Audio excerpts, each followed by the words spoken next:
morning.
right. Yeah, I run here every morning. I see you every day when I drive in, and I'm like, that guy knows what he's on about. Yeah, Are you a student here? Student here, yeah. Just first year, just instead of taking bus, I just decided to run every morning. Yeah. Do you mind if I ask how many miles you run per week? Oh, yeah, I don't mind. It's 4.1 miles from Lansing.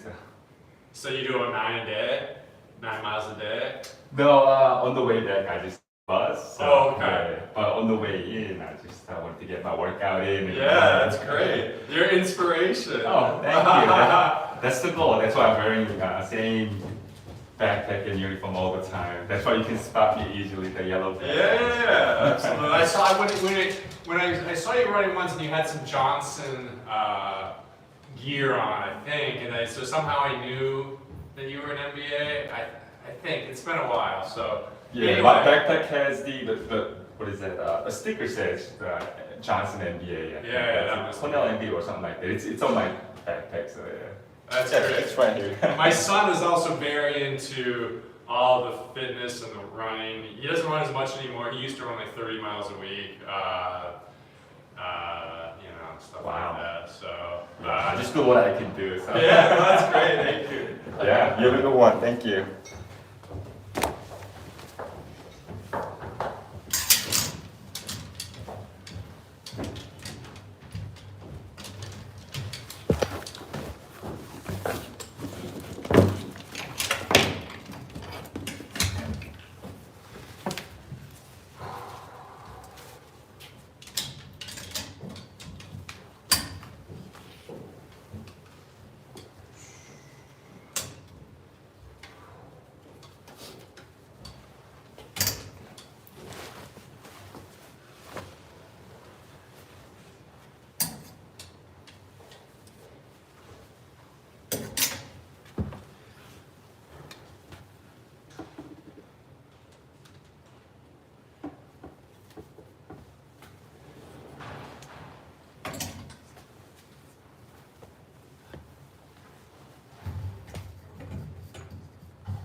tell them to just all show up for the interview section. Be done. Are you going anywhere for spring break? No. Here.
Going on right now for the spring break? There must be something, right?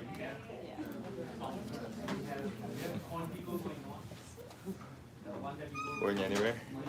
I'm actually going to France, Paris. Yeah. How about you? Are you doing anything? Just driving around, just going New York City and then New Jersey. Oh, that's fun. I have a little kid, so Yeah. it's not really, I don't know, maybe later time for the international trip, but Yeah. just driving around. Yeah, that's okay. Thanks, wow. Yeah, So I I'm envy you. excited. Yeah. My sister's getting married, so she's doing her bachelorette. Oh, nice. Wow. Wow. Good plan. Yeah. It's seems pretty empty of the. More than I expected, so I thank you mean, for I'm in the showing up. later class, but I just. Already Oh, I see. Sad Okay. to see, but 30 more than I expected. yes, that's fair. Everyone leaves Thursday. Yeah, yeah. It's Thursday. You're in my class? Just today. Believe me, it's Thursday. I'm usually in 125. Thank you. Wow. I'll be surprised if you see the after. But just, when do you leave? Tomorrow? Something. Wow.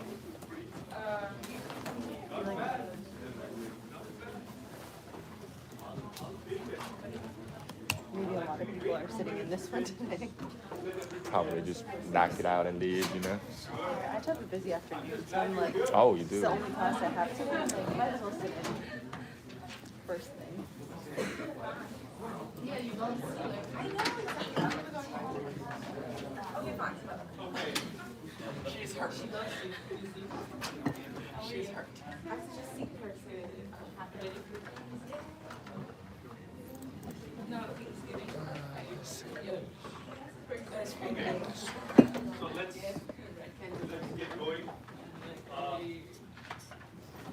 So as I said, maybe I should give you a few questions as bonus, for showing up today. There has to be some value to showing up. One way is don't share what you're learning today with anybody. Will come out of this. Doesn't feel bad.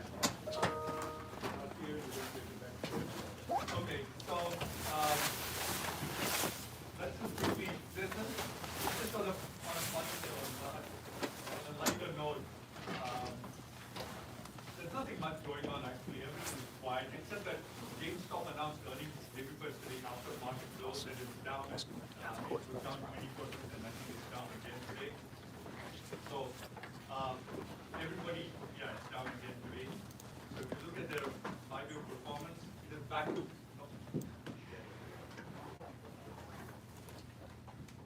If you look at the performance, this was when they were a meme stock. You remember, right? It went up. They did a 5:1 split, so that's the time it went up to $400. And caused a lot of misery for a lot of people. Hedge funds failed because of that. And then it's back to where it all started. So it's been a crazy ride.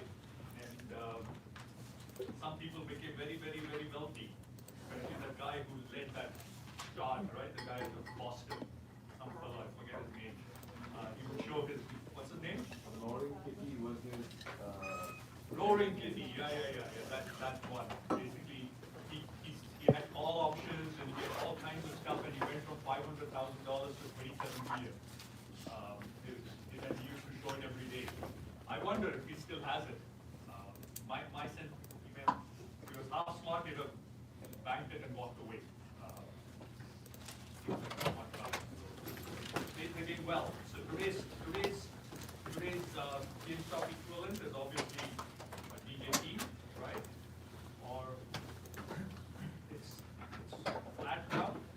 So it is basically trading at a market valuation of $7.5 billion. Do you know what its revenue is? This is a really funny article. So on a lighter note, I think we should quickly read this. I was reading this morning and I cracked up. So this is a letter by James McIntosh and at the Wall Street Journal, and he says, "Dear Mr. Trump, congratulations. You finally managed to make it as a multi-billionaire, at least on paper. And thanks to the beamification of your Trump Media and Technology Group, under the ticker TJT, you are in the unusual position of being majority owner of a company bigger than some members of the S&P 500. Now comes the hard part, turning it into cash. You have a few options, but bad news is none of them are assured." So he walks through each of the options. This is really, really good. So sell stock. Your nearly 60% stake is worth $4 billion on paper. But what will happen if he sells? If he starts selling, what's going to happen?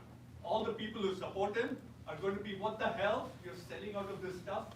And so the stock price is going to tank. And that's essentially what he said. When Ryan Cohen, chairman of GameStop, sold his stake in Bed Bath & Beyond in 2022, the price halved in 2 days.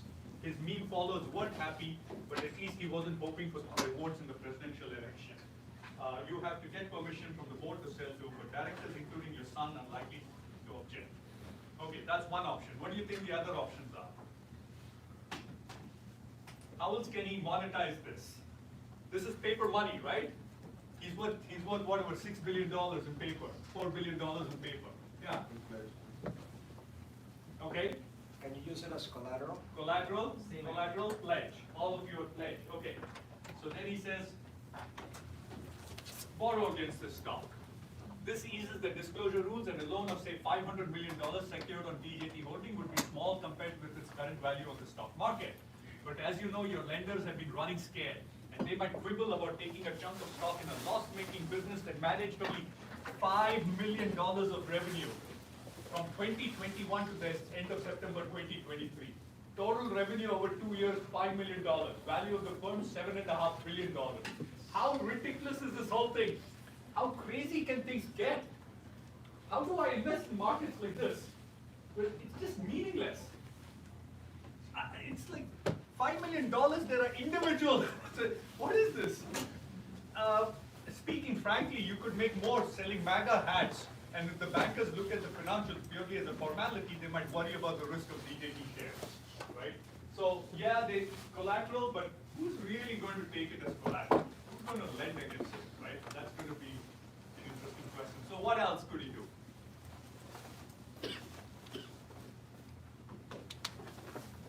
Sell, try to borrow against it. What else? The more interesting ways, the ways that Tyco CEO did, and there are others who have done it, which is what? Bet against it. What's that? Bet against it. Well, you could, but that's a different problem. So he could do a related party transaction. What does that mean? DJT has almost $300 million in cash from SPAC merger, and the company might be able to borrow more, perhaps issue junk bonds, as you did so effectively in Atlantic City. Doing a deal with one of your other businesses is doing a deal is one way to extract the cash. Judge Arthur Ergeron ruled that you overvalued Florida Beach Club among other properties, but he'd be forced to eat his words if you sold Mar-a-Lago to DJT for $500 million, overvalued half. So that's one way you can do it, right? Sell something to the company and get cash out.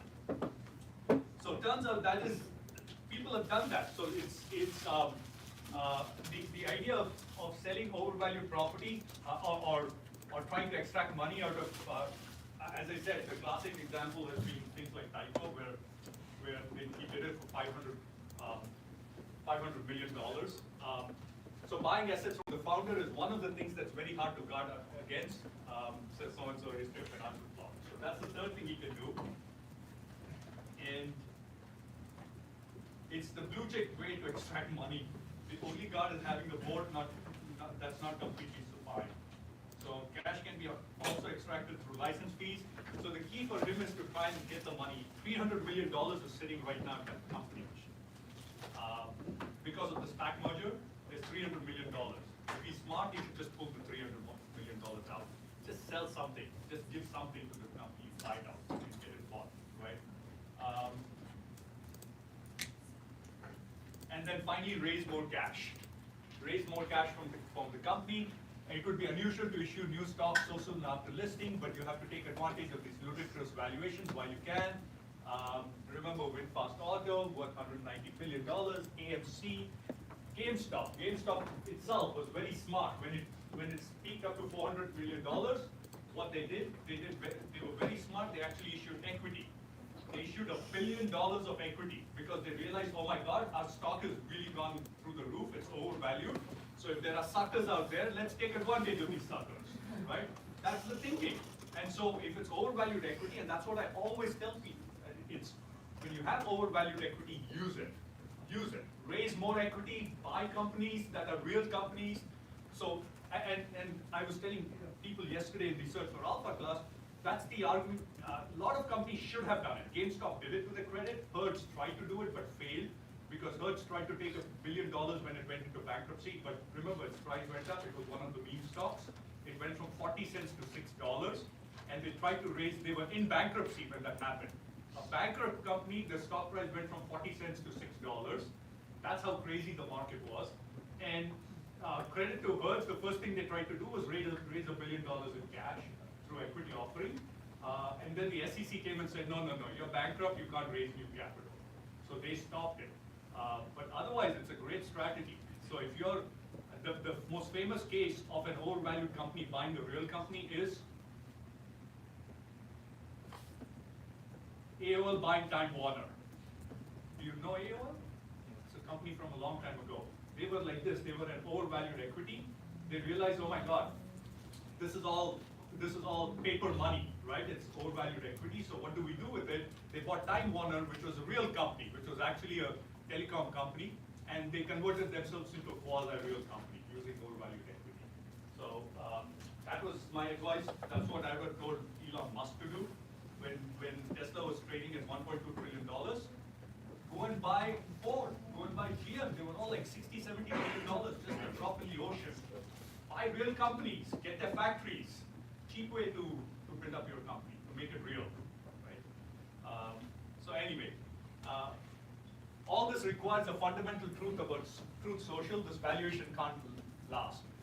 Sure, if you win the election, it could be the outlet for the White House bully pulpit, but even on generous assumptions of a 30% profit margin and a valuation of 25 times earnings, it would need a revenue of $1 billion a year.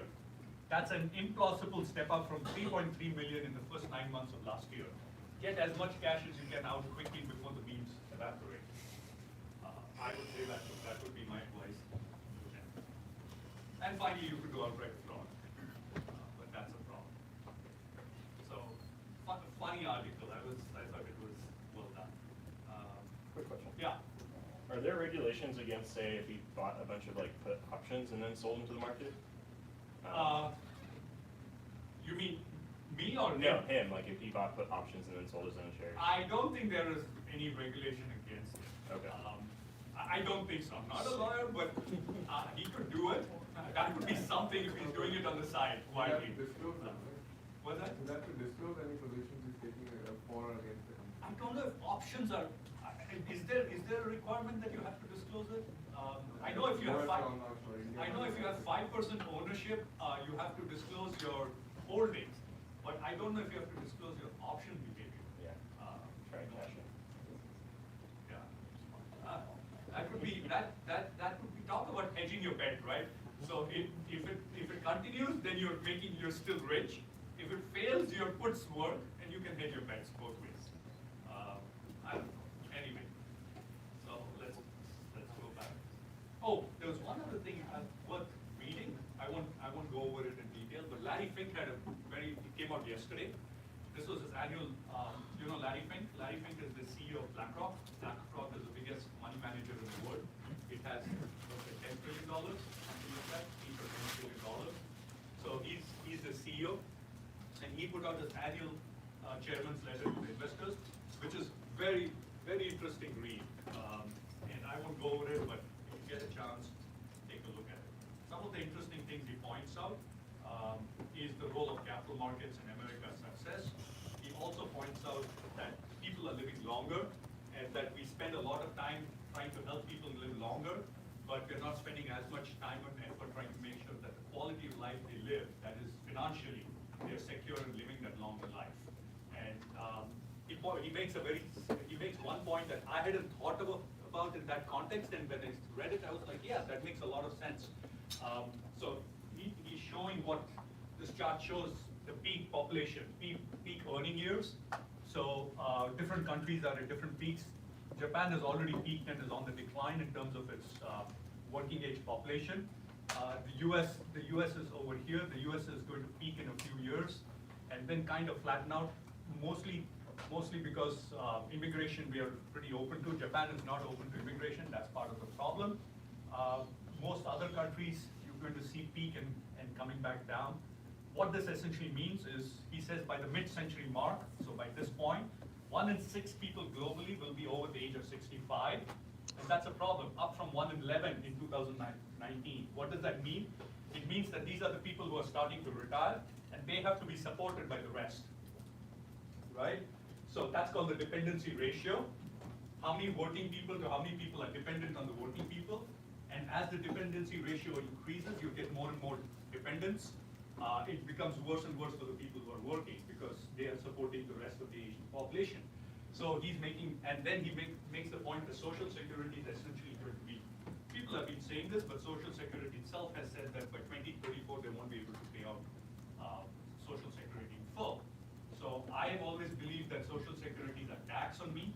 I don't expect, and I'm much older than you guys, so I don't expect to get back my full Social Security by the time I retire.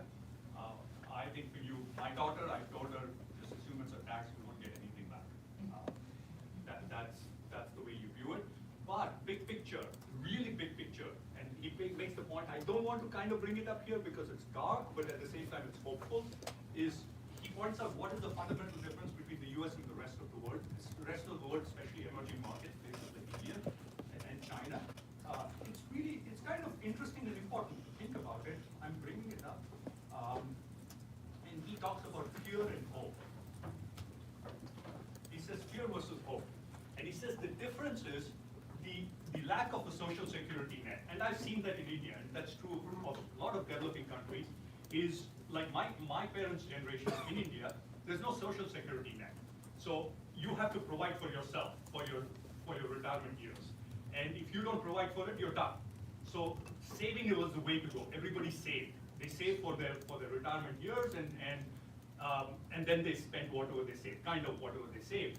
So it was always the fear of protecting for the rainy day. The US, he points out, has always been a country of hope. So he says there's a fundamental difference, and the reason it matters, the biggest barrier for investing for retirement or for anything is fear. In finance, we sometimes think of fear as a fuzzy emotional concept, not as a hard economic data point. But that's what it is. Fear is as important and actionable a metric as GDP. After all investment is just a measure of fear because no one lets their money sit in a stock or bond for 30 or 40 years. If they're afraid the future is going to be worse than the present, that's when they put their money in a bank or underneath the mattress, right? So that's the thinking. So this is what happens in many countries. In China, nearly $20 trillion is sitting in savings, and China has a savings rate of 30%. Nearly a third of all money earned is socked away in cash in case it's needed for harder times. The US, by comparison, has a savings rate in the single digits. America has rarely been a very fearful country. Hope has been the nation's greatest economic asset. People put their money in American markets for the same reason they invest in their homes and businesses, because they believe this country will be better tomorrow than it is today. This big, hopeful America has been the one I've known my whole life, but over the past few years, especially as I've had grandchildren, I've started to ask myself, will they know this version of America too? So he's making this is a little dark, but this is what old people start doing. They worry about things like this. I'm younger than him, but I'm starting to think like that. That's a problem, that's kind of an issue. But then he talks about this article where he says 4 in 10 people who are the Gen Z. The article showed that most young people, around 60% of high school seniors, believe that earning a professional degree will land them a good job and go on to being wealthier than their parents. They were optimistic, but since the pandemic, that optimism has fallen precipitously. Compared to 20 years ago, the current cohort of young Americans is 15% more likely to question whether life has a purpose. 4 in 10 say it's hard to have hope for the world. I've been working in finance for almost 50 years. I've seen a lot of numbers, but no single data point has ever concerned me more than this one. And so it is incumbent on our generation, and this generation, my generation, and the next generation to make sure that doesn't pan out. So he says the lack of hope worries me as a CEO, it worries me as a grandfather, but most of all it worries me as an American, right? And so then he goes on to say, what can we do about it? How do we get our hope back? Young people have lost their trust in older generations. The burden is on us to get it back, and maybe investing for their long-term goals, including retirement. Now, this is a marketing pitch too, remember. He's selling his company. Let's not forget that. So we have to separate the salesmanship that he's doing with the data he's providing. I'm interested in the data he's providing. And so the bigger picture is we got to start addressing some of these issues. A lot of it is coming from the fact that America is as wealthy as it's ever been. I made the point, but there's a lot of disparity in that wealth. It's getting concentrated on the top. So that's something to Somebody said something there at the back. Everybody turned. Ian? Yeah. What was this? You were going to say something? No. You disagree? No, I just. Your phone rang? Technical issue. Yeah. Your phone rang? Yeah. Yeah? Whatever. Go ahead. Has this story of the social security crisis like been told for the past It 10 has. years? That's right. I made that point. People have been talking about it again and again. Social security crisis, and we have muddled our way through, and I hope we'll continue muddling our way through. This is kind of, some of this is like an old man just kind of worry, right? And I'm less bothered than he is about the whole thing, but it is generally a concern, and I am worried that there's a lot of the COVID effect, and it's not even your generation, it's the next, right? It's the people who are in their early teens to mid-teens who have been affected most by the COVID shock. How they are going to pan out is going to be the bigger issue. Yeah. Has it been calculated in terms of like when we expect like Social Security to run out based on 2034. 2034 is not run out. They're saying that, no, but that problem has to be fixed. Even though people, sorry, going back, you are, your name? Alan. Alan? Yeah. So going back to Alan's point, people have been talking about social, but remember, it has not reached never have we seen a setting like we're going to see, where the number of retirees, remember, the entire baby boom generation is retiring right now. So there's a lot of people who are going to be reliant on Social Security, much more than we've ever seen in history. That is the one difference, that is the one change that's happening. And it's all starting 2025, right? They're all, that's our biggest population, they're all retiring. So Social Security has said 2034, they'll have to start cutting down. I think it is a matter of time before retirement age is going to get pushed out. The time, meaning when you're going to start collecting Social Security is going to get pushed out more and more and more. He makes an interesting point here. So about Social Security, if I can find it. So he basically says, how does Social Security work? The idea behind Social Security is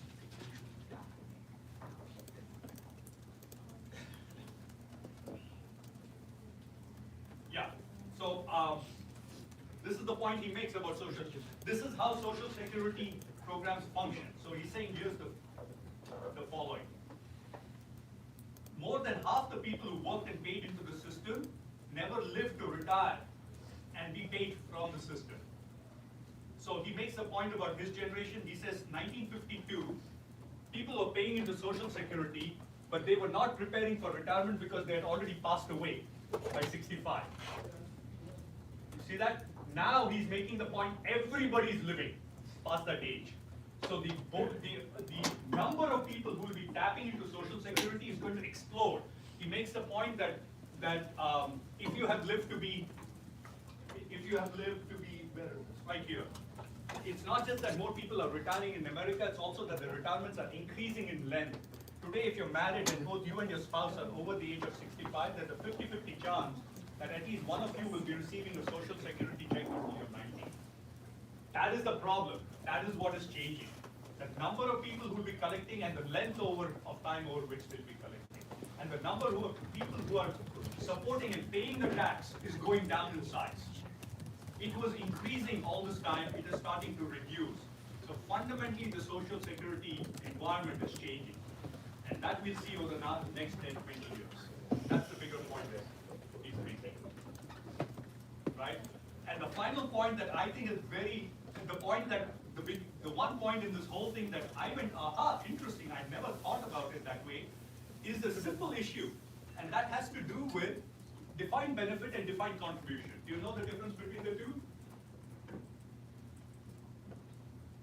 Defined contribution is you pay X amount every month or every year, and a defined benefit is that you will get X amount or every month or every year. So defined benefit is essentially a pension system. The pension system is, once you retire, the government or whoever your employer is guarantees a payment of a certain amount every period, right? Until you die. So after you retire, if you retire at 65 and you die at 66, you collect your pension for 1 year and you're done. If you live to be 90, you've collected your pension for 25 years, right? And that's the thought process. Defined contribution is you, which is what everybody is now mostly on, is you keep contributing every year. And then at the time you retire, you take what you've saved, 401ks, all defined contribution plans, right? You start collecting and you start using that money. What is the key difference between the two from the retiree's perspective? I never thought about that, though it makes complete sense. And I started looking around and seeing, oh my God, I have so many examples that show this. You don't know when you're going to die, so it's uncertain. Were you in Sulfur Alpha yesterday? You were. Then keep quiet.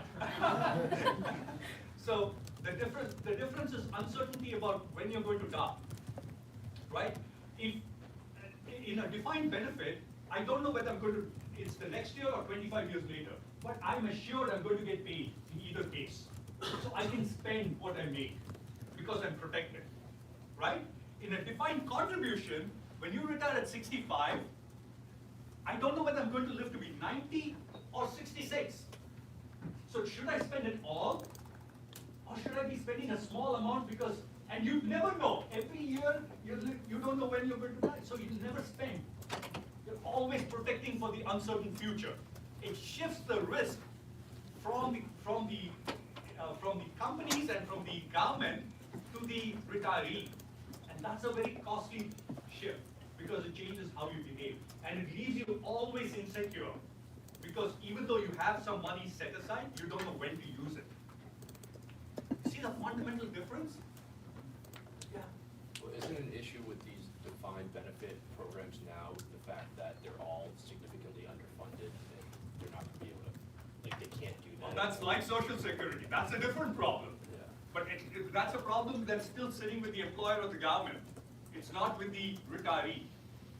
The retiree, what defined contribution has done is shifted that risk over to the retiree. Now, the retiree can buy an annuity. That's what annuities are for. But then, and again, the annuities are, they usually are not at a good rate. So they scam you. Most annuities are not worth it. You're better off investing it and then withdrawing 1/30th if you think you'll live 30 years, right? Rather than an annuity. It doesn't quite work. But again, they think they found a solution and they have, this is a marketing document too, so just ignore that part of it. So, but that's an interesting problem. I see that with a lot of old people. When I ask them, why don't you just spend, you're in your years now, why don't you spend more?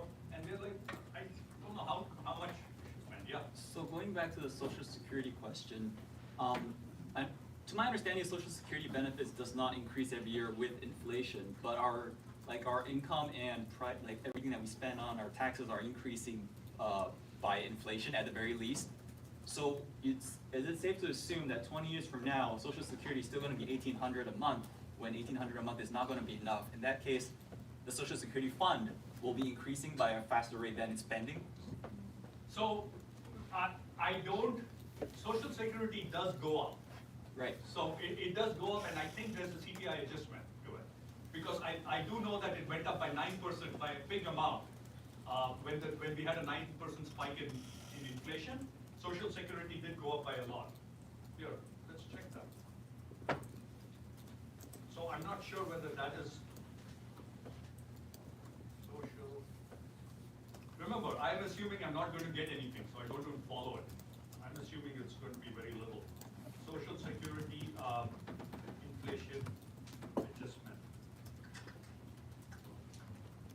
Yeah, COLA adjusted. It does keep going up. Okay. So cost of living adjustments, I've always assumed, here's the adjustment. I remember it was 9% right here. I remember that it was all the news.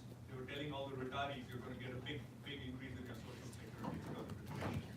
So it did go up by 9% in 2020. Because as in, my relatives when they receive it doesn't really increase. I don't really know why. Your relatives what? They receive a fixed amount. No, you should tell them. They should get the. Clearly, there is an adjustment. It might look like it's a fixed amount, but if there is adjustments going on. Or is it I don't know, because- you can go and check, I don't know your situation, but I do know that it gets adjusted. That's why I was surprised, yeah. I think you touched on this briefly, but what about the million and change immigrants coming in every year? That's going to be the game changer. I believe that. I believe that's why Australia in that picture. So let me go back here. So if you go back to this picture, that is why Australia keeps going up. Australia is very immigration friendly. It's the one country that is still rising at the end of the decade. They think Australia will have a peak at 2100 something. But even the Australian government is clamping down now. So I don't know how, that's a very, immigration is going to be, if at all, the big unknown in this whole thing. If you can keep getting, Japan needs it. That's exactly what I said, right? Not immigration friendly. If you're not having children, so there was an article today about, so Japan has now hit 0.7 children per couple. The standard rate is 2.1 is what you need to keep the population constant, is 2.1. Why? It's every 2 people, right? 2 people, 1, and so 2 children to replicate it. And then you need the 0.1 for losses and all kinds of stuff, right? You need them. So it's 2.1. Japan is at 0.7, rapidly going down. And the US is just at about 1.5 right now. So if that 1.5 is not offset by immigration, we have a problem. So I agree with you. Immigration is going to be the big unknown. Okay.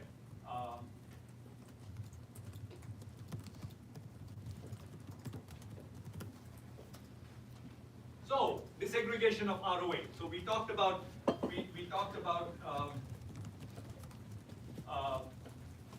we were talking about asset turnover, if you remember, and we calculated asset turnover. Then we talked about different ways asset turnover can get affected: industry factors, outsourcing, leasing, off-balance financing, and finally we stopped at unproductive assets. And this is what we were discussing, right? What are the unproductive assets out there? Excess cash. Excess cash.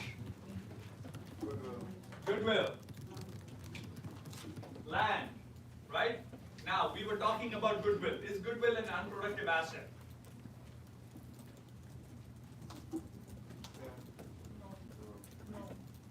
Yes or no? No? Why not? And if you're buying a company, you're paying a certain extra because you believe that there is some value to that company, and you wouldn't be able to effect that acquisition without paying the extra. Right now, as an accounting treatment, you're calling it goodwill, but you had to pay it for your business to expand and continue. Right? Correct. So did we talk about it last time?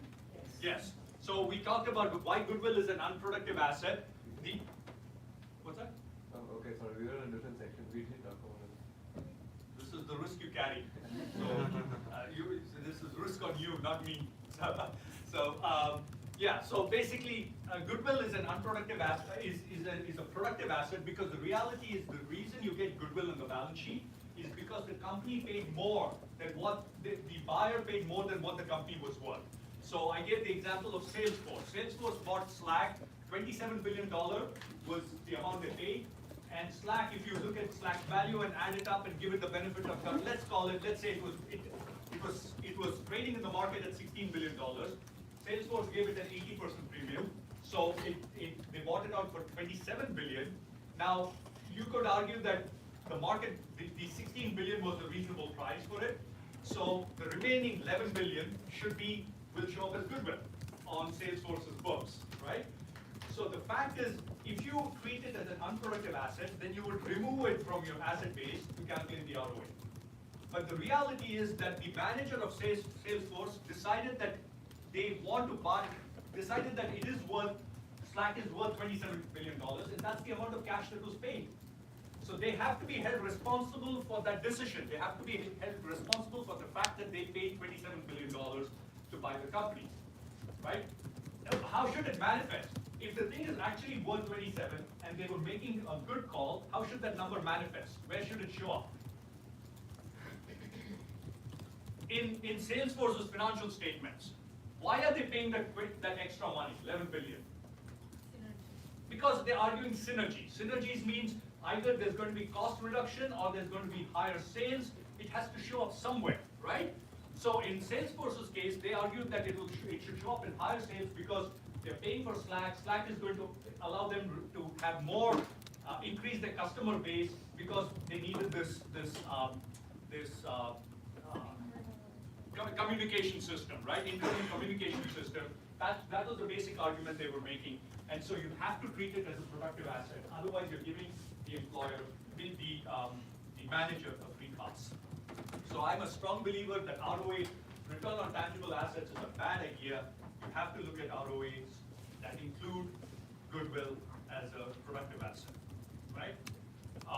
And so finally, efficiency of marginal investment, which is the asset turnover is determined by every additional new dollar of investment.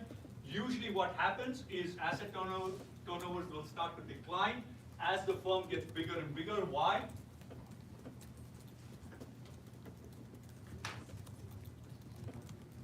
No, asset turnover, right? Fixed costs would come up in the margin side. So in the turnover, the ability to sell, as you increase your asset base, why should your turnover start to decrease? Generally, yeah. Because as the scale of the firm increases, your next investment is not going to be as productive as your previous investment, right? You start with your most productive investments or your most productive areas. If you believe the US is your most productive area, once you start expanding, every time you expand, you're potentially going to a productive area that's, or to a product or an area that is not as efficient as your existing one. Now, if you can find one that's as efficient, that's great. And I'll show you an example in a minute. I'll show you a company that's actually kept increasing its assets and kept its asset turnover the same, which is quite impressive. Okay, so disaggregation of ROA, it can be broken up into, the one other thing is you were talking about, Alan, you were talking about immigration. The other unknown in all of this is there's this entire generation of baby boomers that are going to die, right? At some point, they're retiring and they're going to die. And there's going to be the greatest transference of wealth ever done in history from that generation to their children. So the expectation is $100 trillion is going to move from one generation to another generation over the next 30 years. And so what that does to the economy and so on, I don't know. That's going to be a big unknown. Just to throw it out there. It's going to move from a generation that I call the squirrelers, people who are careful with their money, right, keeping their nuts, to the spendthrifts. That's your generation. So we're going to see how that unfolds. That's the other unknown we're thinking about. The expectation is $100 trillion is going to move. So, okay. Unfortunately, I'm not the beneficiary of any of that. Nobody's giving me anything. Yeah. Just to add to that, I think the big issue right now is how the federal government thinks about immigration and how Texas is looking at it right now. With a lot of the uploaded, I don't know if you saw the article. About what? There's this law that I think was the Supreme Court, and Texas can now arrest and deport migrants right away. Yeah, these things go through ups and downs, right? This is all, the problem with this is these are not anything that's 1 year or 2 years. People have to think as a group, and I think we have to go beyond politics and think big picture. And problem is nobody wants to do any of those things. There's no nuance. It's very frustrating. There aren't, I don't think, but I think we'll be fine. We always have been fine. Things will muddle along, things will figure itself out. I think I'm optimistic. I still invest in the stock market because I believe that the future is bright. There are lots of, it will come. At some point, people will realize immigration has been curtailed too much. They'll start feeling the pain. They'll open it up to immigration. It will happen. An equilibrium will happen. There'll always be these ebbs and flows. Unlike Japan, which has always been anti-immigration, no immigration, right, at all. Even they are thinking about it now because of how bad the situation is. I think the US, India, Australia, these are countries that are, India is not for immigration, they just produce a lot of children, so that's different. So it's not about immigration. Nobody immigrates to India, let's make that clear. Even in India, it has now dropped below 2. It's at 1.6, so they have a problem too, everybody. Sorry.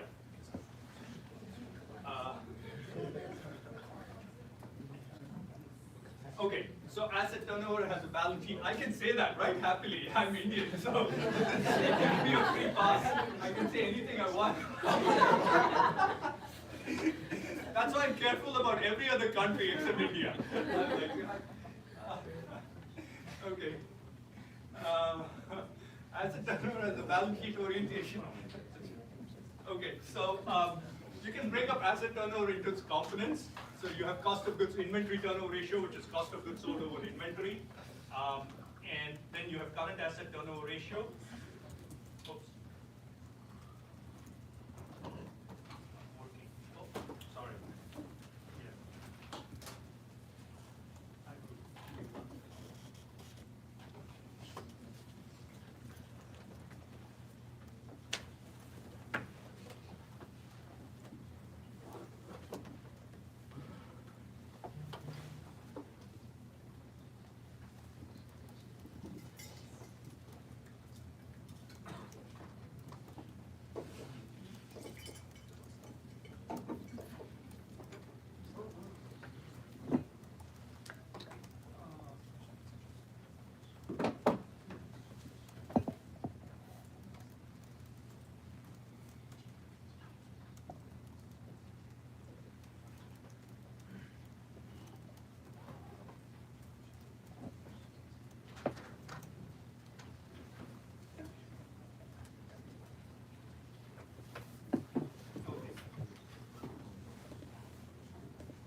So I hope it works this time. Yes, it works. Okay, so inventory turnover ratio, cost divided by inventory. This is basically saying how quickly your inventory turns over.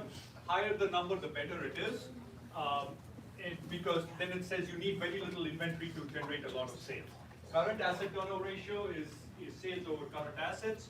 Again, all of these, you want these numbers to be as high as possible because that's a measure of asset efficiency, how well you're using your assets to generate sales. Now you can actually, there's another term that's used in when you look at things like current asset, look at accounts receivable turnover ratio or inventory turns, and that is days of inventory. So what would days of inventory be? It's essentially 365 divided by inventory turnover ratio. Right? It's 365 divided by inventory turnover ratio. So what is this saying? This is saying how many days do you carry your inventory stock? So think about it. If inventory turnover ratio is 5, what will that tell me? That means that for every $1 of inventory, my cost of goods sold is 5 times. So it gives you a sense as to how quickly your inventory is turning, right? So if that's 5, what is my days of inventory? 73, 365 divided by 5, which is 73. So it basically is saying, on average, my inventory is sitting in stock for 73 days. You see that? So the higher this number, the better, because if my inventory turn is 10, then my inventory is sitting in stock for 36 days. So you want this number to be as small as possible, and this number to be as big as possible. Right? Okay. So that's pretty much it with return on assets. We talked about ROAs, we talked about profit margin, the asset turnover, and let's go one step above and talk about return on equity. Remember, I pointed out that ROAs are a measure of operating activities and independent of financing activities. ROE, on the other hand, is influenced by both operating and financing activities, right? Okay, so how do I calculate ROE? ROE is simply net income over stockholders' equity. I can calculate my ROE using the ROA. So ROE itself can be broken up into ROA, this piece here, that's ROA, times two other pieces. Let's talk about the second piece here. What is this?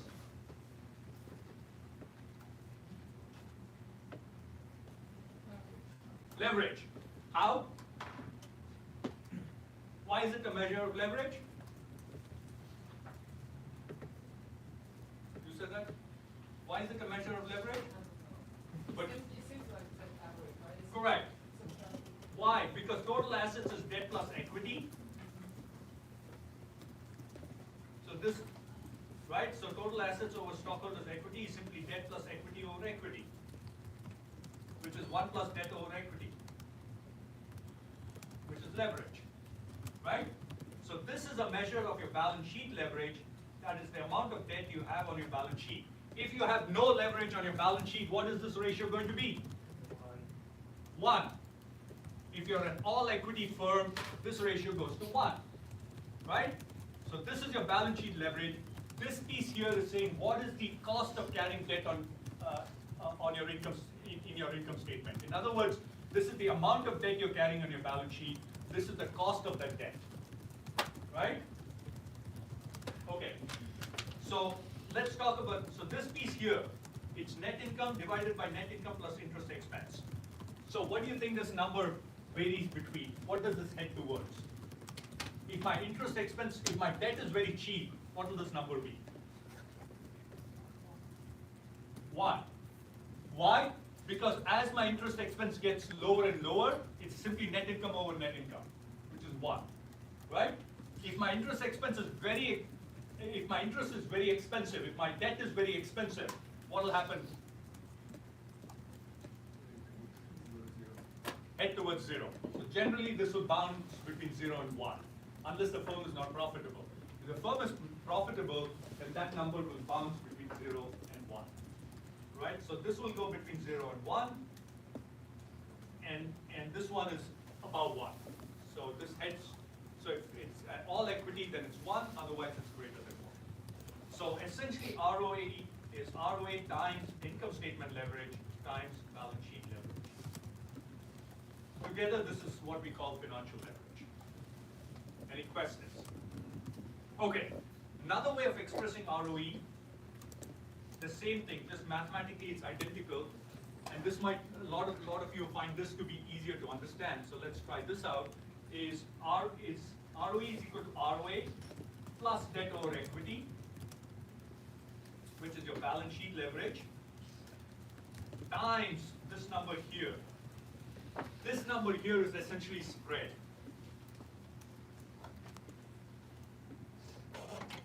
Okay, let's look at this piece here. What do I need? What is the necessary condition for my ROE to be greater than my ROA?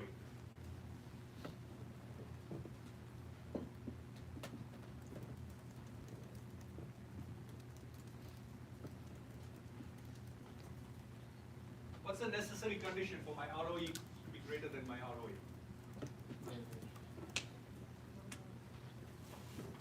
What's that? Financial leverage. I need, hold on, so over here, I need some debt first of all. If I have no debt, what happens? If I have no debt, how is my ROE related to my ROA? Equal. It's equal. So an all equity firm, ROE is equal to ROA, point number 1. Second, so you do need some debt for your ROE to be different from your ROA. Now, how do I know if this ROE will be greater or less than my ROA? If I have debt, what should this number be for my ROE to be? Positive. Has to be positive. So ROE to exceed ROA, this number must be positive. And what is this number? This piece here is cost of debt. This piece here is Return on asset. The return on investment has to be more than the interest expense. That's for every dollar I borrow, I have to make more on that dollar than I'm paying on that dollar. That's all it is. Basically saying for every dollar that I borrow, remember this is return on assets, so this includes both debt and equity, right? So if I borrow $1 of equity, ROA is the amount I'm generating from that dollar. I'm sorry, if I borrow $1 of debt, ROA is the amount I'm generating from that dollar of debt. Correct? This is the amount they're paying on that dollar of debt. So the spread between these two is the amount that the equity shareholders are taking home per dollar of debt. And this is saying how much debt I have, you multiply the two, and that's what gives you your ROE. Let's walk through an example. Let's say I have two firms, A and B. ROA in both cases, 10%. ROE, I'm sorry, cost of debt, after tax cost of debt is 6%. I'm giving you these numbers, right? Now, one firm is all equity, so equity $2, and total assets are $2, right?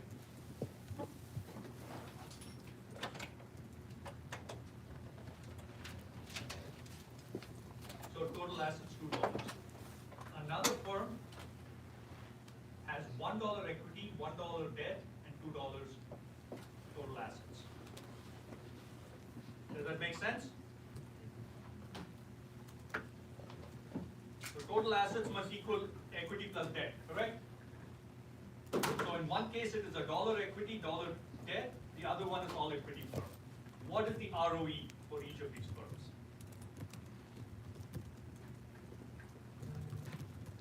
What is the ROE? Let's think about this. So let's apply this formula. So for firm A, it is 10% plus. For firm A, it is 0, right? So what is it? Basically 10%. Why? Because the firm has no debt on its balance sheet. Right? You can think about, okay, let's do firm B and then firm B will be 10% plus $1 debt over $1 equity times 10% minus 6%. That gives you 14%.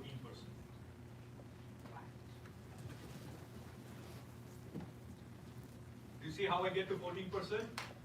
Kind of. 10% is my ROA. Debt over equity is 1:1. 10% is my ROA and 6% is my after-tax cost of debt. So this difference is 4%. 4 times 1 is 4%. Add it to 10%, you get 14%. Right? Conceptually, what is going on here? Why is this is leverage, right? I'm levering up my ROA by taking on debt. This is the concept of leverage. Correct? Now, why is this number greater than this number here? What is going on? How did I end up with this 14% conceptually? Go ahead. And so you're taking out debt and investing it at a higher rate than you're paying for it, and so therefore you're able to expand. So I borrow $1. On that $1 that I borrowed, I'm paying 6 cents. But I'm investing that $1 and generating 10 cents. So I'm making 4 cents on every $1 I borrow. Right? Who does that 4 cents belong to? The equity, the residual claimant, which is equity holders. So equity holders are taking that 4 cents and tacking it onto their own 10 cents. Remember, the equity shareholder has put in $1 and we have borrowed $1. On my $1 of equity, I'm making 10 cents. That's the ROA. On the borrowed $1 of equity, I'm making 4 cents. Why? Because I invested it, generated 10 cents. I paid 6 cents to the debt holder, to the lender. So that spread of 4 cents belongs to me. So I have my 10 cents plus the 4 cents from the borrowed capital. So I'm making 14 cents and I invested $1. So my return on equity is 14%. Yeah? You see that? Okay. So so that's how we end up with, and that's the idea of financial leverage, where you lever up your ROA to get a ROE. This concept is at the heart of many industries. Give me examples. Examples of industries that would not exist if not for financial leverage.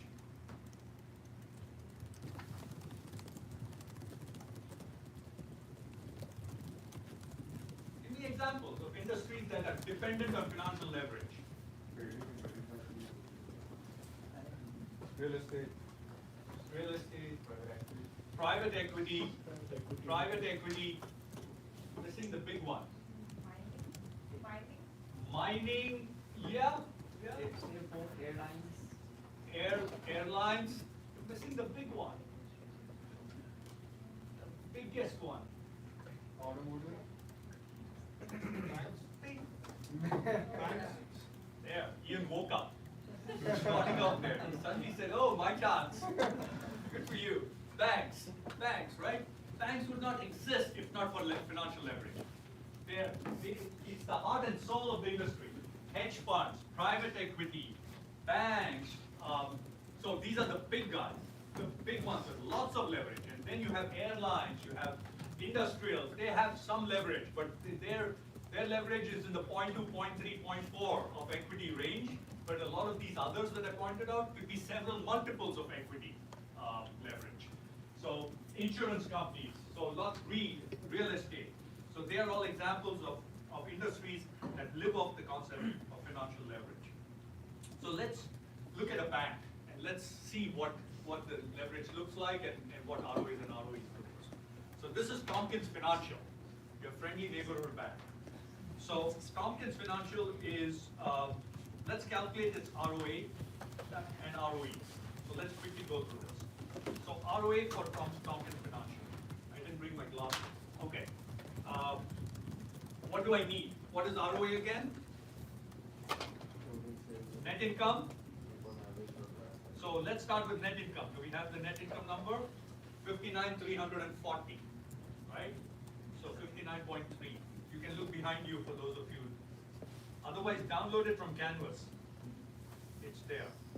So 59.3 is net income plus interest times 1 minus T, correct? So let's go and look for the interest number. What is the interest expense?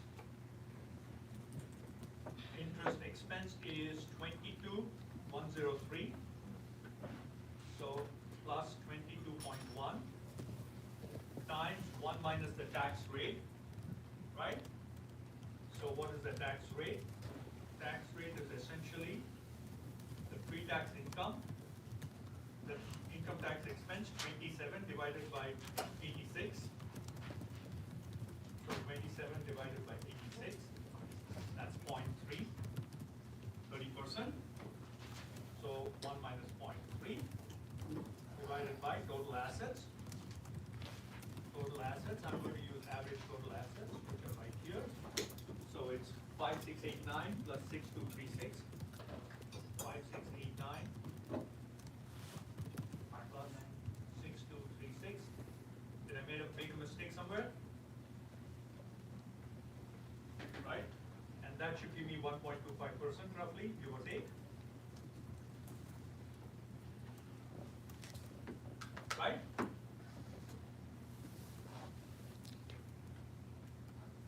Ask me, stop me now. If you have any questions, if you don't see where the numbers are coming from. Everybody good?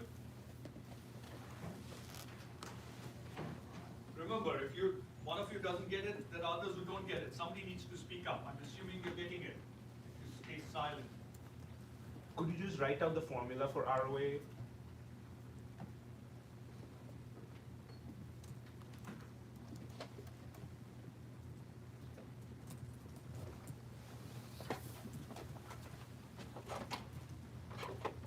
Net income plus interest times 1 minus the tax rate divided by average total assets. With me? Now let's calculate the ROE. ROE is 1.25% ROA plus debt over equity. Right? So let's go back and look at debt over equity. So debt is, total liabilities is 5687 divided by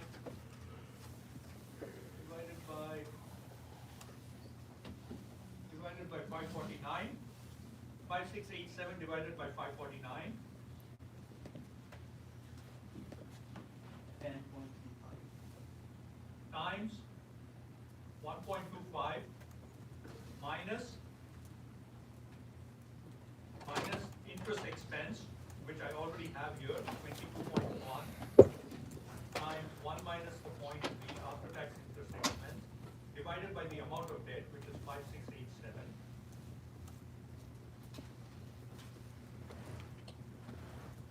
This is what? This is like 10.3, right? So that gives me 11.55%.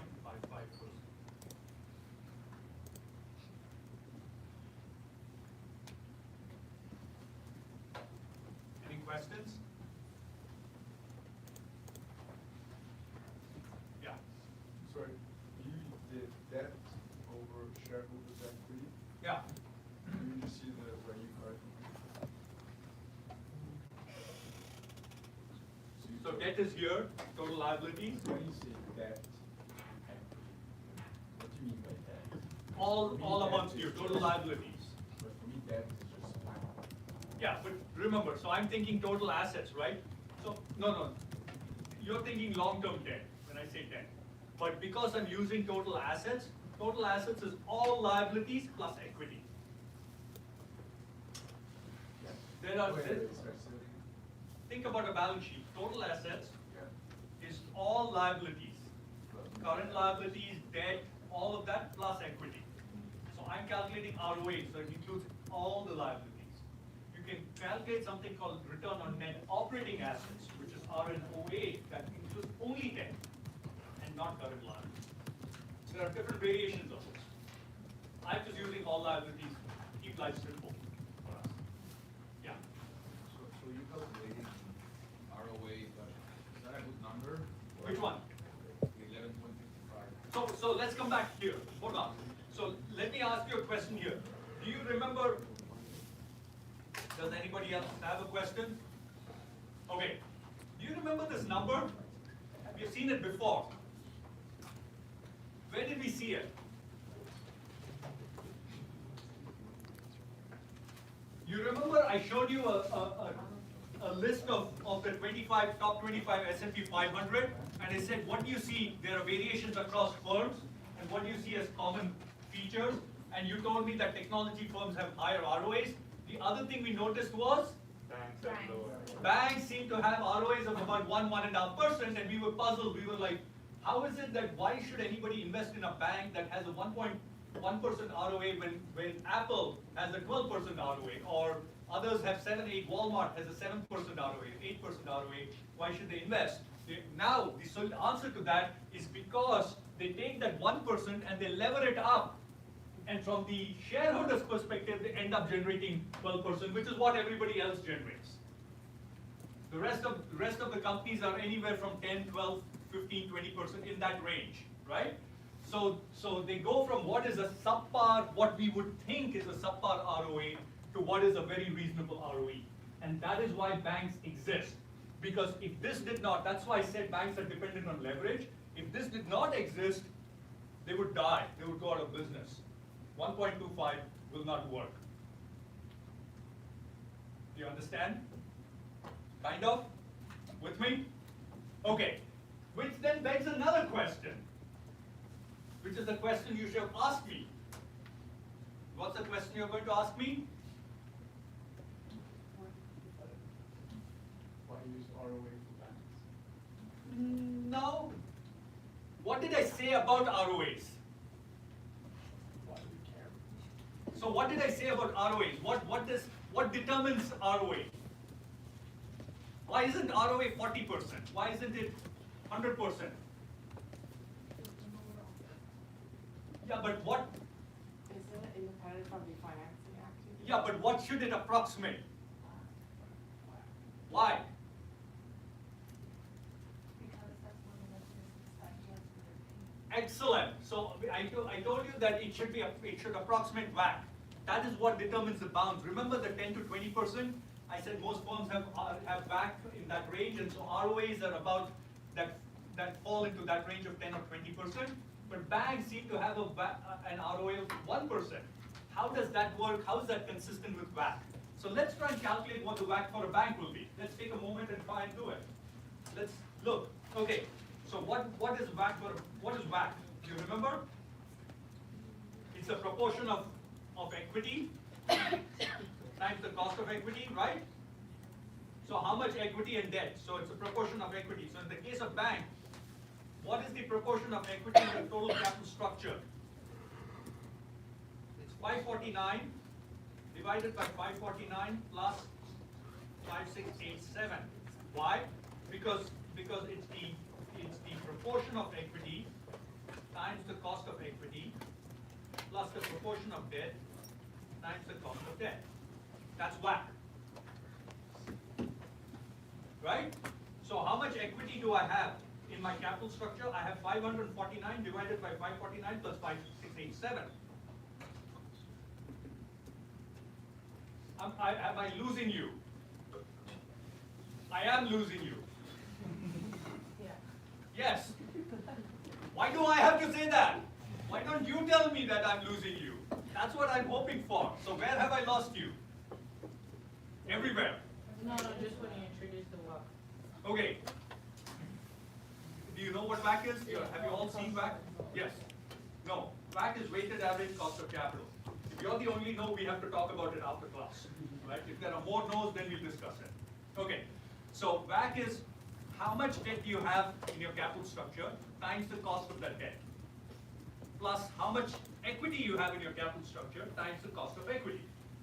Correct? In the case of this bank, how much debt, how much equity does it have in the capital structure? Its total equity is $549 million. But remember, it's a proportion of the total. So the total amount of capital it has is 549 plus the 5687. Because 5687 is the amount of debt, 549 is the amount of equity. So the total capital they have is the 5649, the debt plus the equity.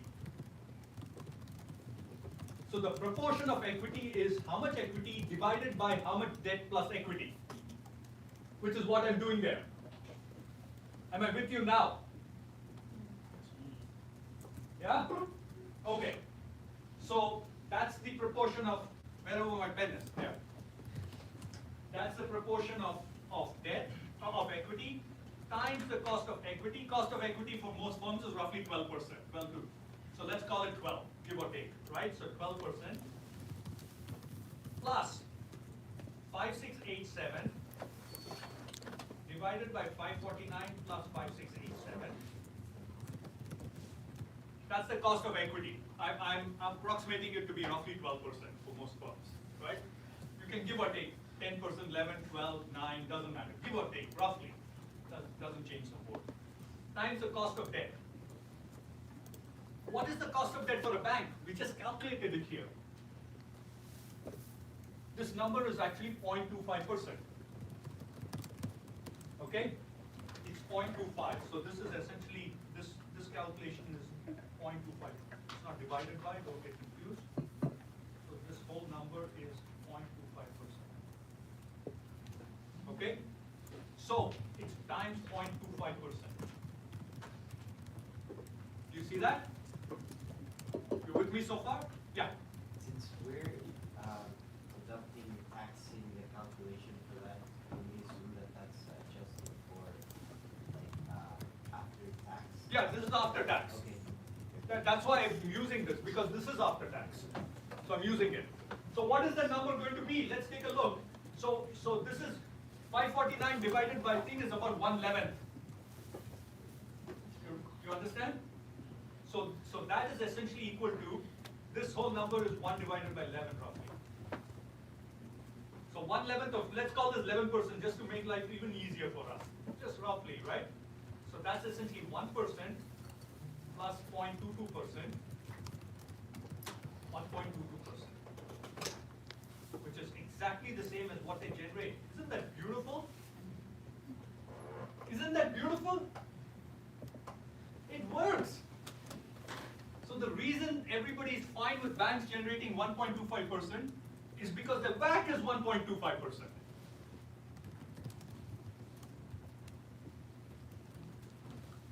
This is truly lovely.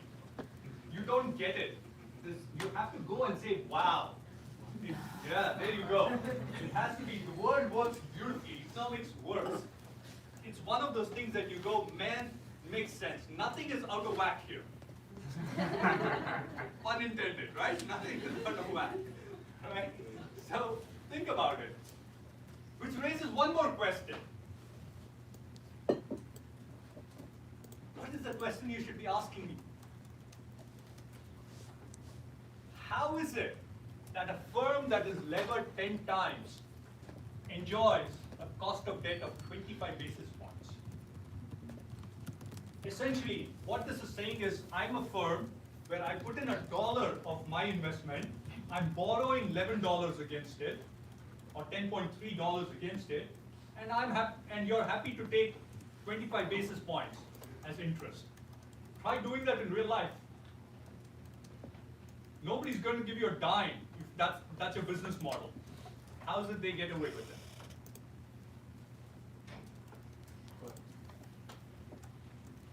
But 0.25 is on the total liabilities, right? So it's not the true cost of that. Doesn't matter, right? You give it to me. How will you call that? So you can call it whatever you want. It is owed. The money is owed. Yeah, but that interest is calculated on different money value. Doesn't matter. It's still owed. If you let me start, you tell me how you want me to owe you. I will owe you in any way. If I put in $1, you give me $11. You can structure it any which way you want. Essentially, if you're giving it to me for 25 basis points, I'll take it every day. I don't care how it is structured.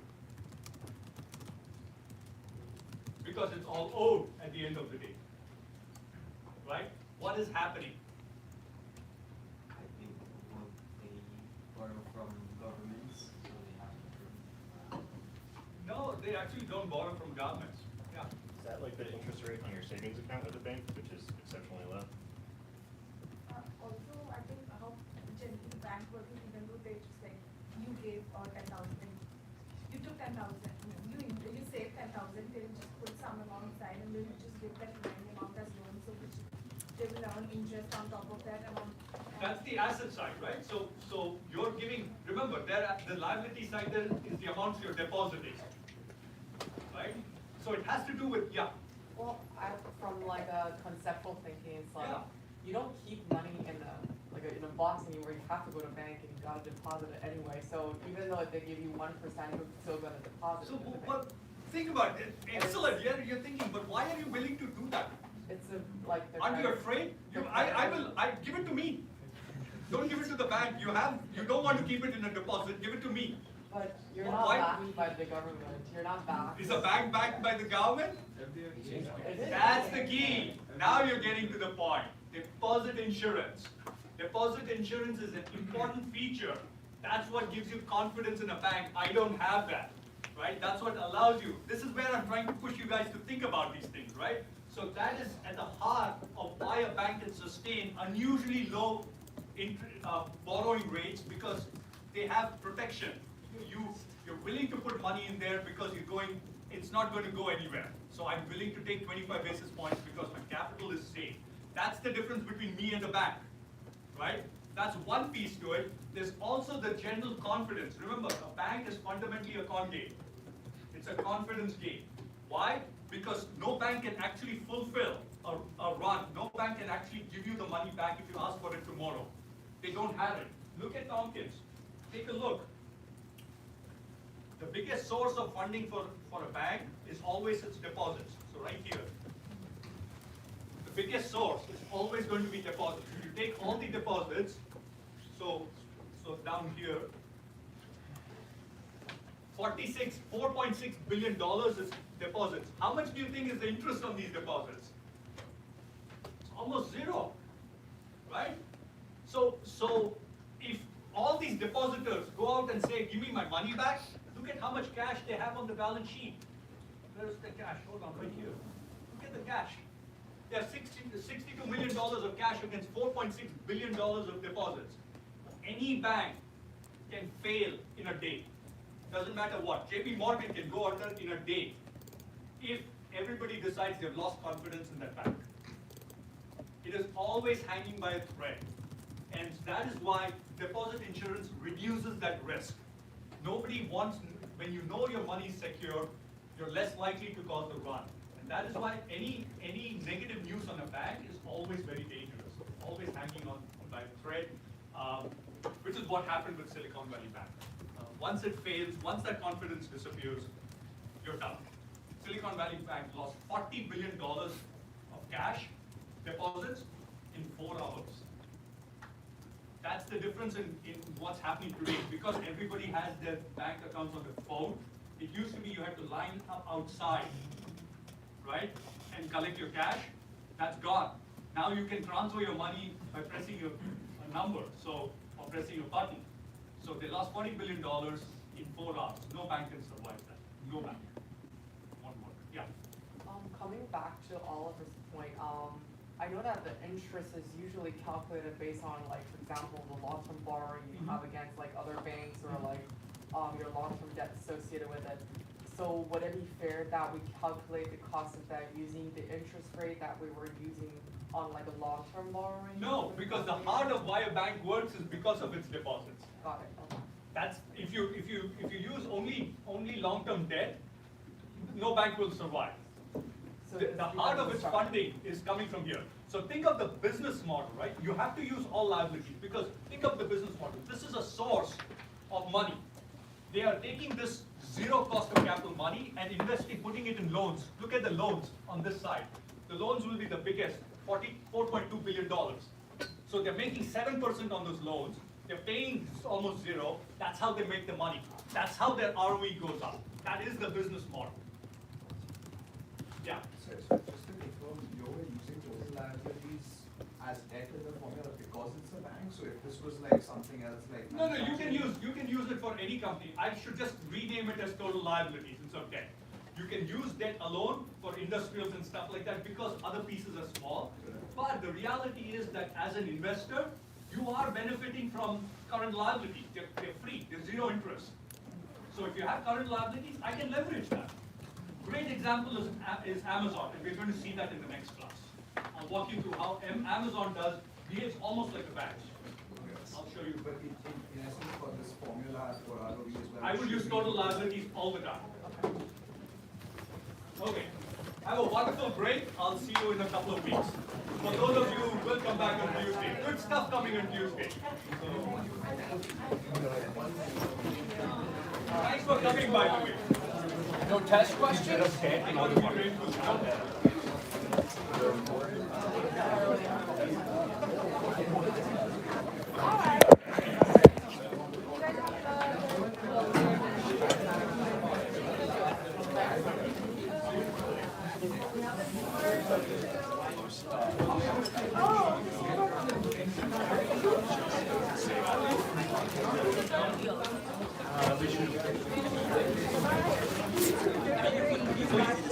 So, what is the rush of going to New Jersey? Like, if you have 2 days, this is on the way to New Jersey. We have 7 people. Oh yeah, you're the one, man. So we have 7 people, and there's an extra space in car, extra space in a room.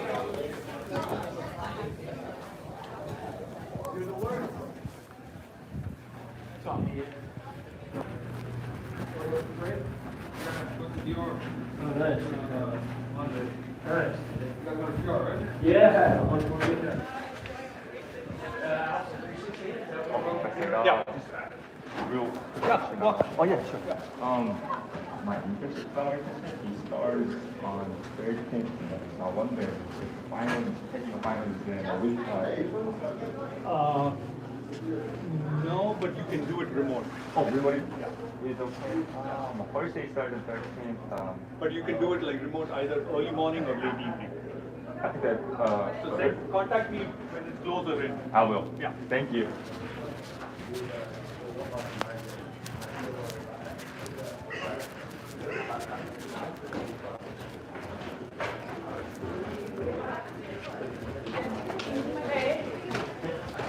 Spring break.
Okay.